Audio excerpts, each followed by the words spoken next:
સામાન્ય રીતે law and તરીકે જાણીતી સુરત પોલીસ હવે લોકો માટે જાણે કે દેવદૂત સાબિત થઈ છે। જી હા, સુરત પોલીસે છેલ્લા 1.5 વર્ષમાં 49 જેટલા લોકોને આત્મહત્યા કરતા રોક્યા છે।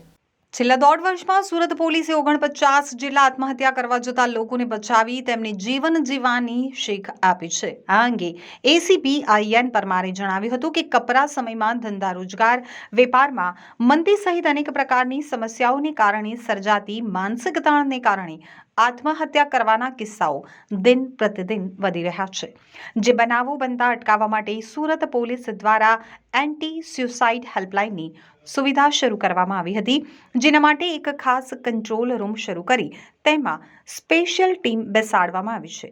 આ રૂમમાં કોલ કરનારનું સૌપ્રથમ લોકેશન અને ડિટેલ કાઢી કોલ જે તે વિસ્તારમાં ટ્રાન્સફર કરી તેમનો જીવ બચાવી લેવાય છે।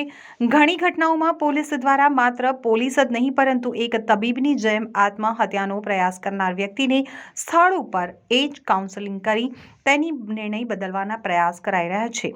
બીજી બાજુ અહીં કંટ્રોલ રૂમમાં લાગેલા સીસીટીવી કેમેરાનો ઉપયોગ કરી સુરત શહેરના તમામ બ્રિજ ઉપર પણ વોચ રાખવામાં આવે છે, જેનાથી કોઈ વ્યક્તિ જો કોઈવાર બ્રિજ ઉપરથી છલાંગ લગાવવાનો પ્રયત્ન કરે તો તાત્કાલિક તેની હિલચાલ જોઈ નજીકના પોલીસ સ્ટેશનનો સંપર્ક કરી તેનો જીવ બચાવી શકાય છે।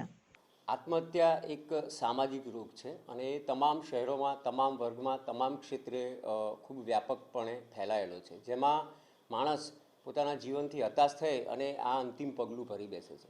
સુરત શહેર પોલીસ કંટ્રોલ રૂમમાં પણ આવા ઘણા બધા કોલ આવતા હોય છે, જેમાં વ્યક્તિ અથવા વ્યક્તિના કોઈ નજીકના સગા એમ જણાવે છે કે ભાઈ વ્યક્તિ આત્મહત્યા કરવા માટે જઈ રહી છે। ત્યારે અમે એક સિસ્ટમ જેવું ઊભું કરેલું છે કે આવા કોલને પ્રાયોરિટી આપવામાં આવે છે અને ઉચ્ચ કક્ષાના અધિકારી, શિફ્ટ ઇન્ચાર્જ અથવા પીઆઈ કક્ષાના અધિકારી આ કોલ જે છે એને હેન્ડલ કરતા હોય છે।